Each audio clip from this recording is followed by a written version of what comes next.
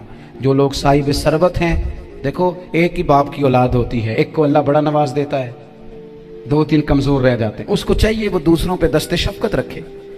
ایک گلی میں سارے لوگ ایک ہی قبیلے کے, ایک ہی علاقے کے, ایک آگے نکل گیا, اسے چاہیے وہ دوسروں کا خیال کرے.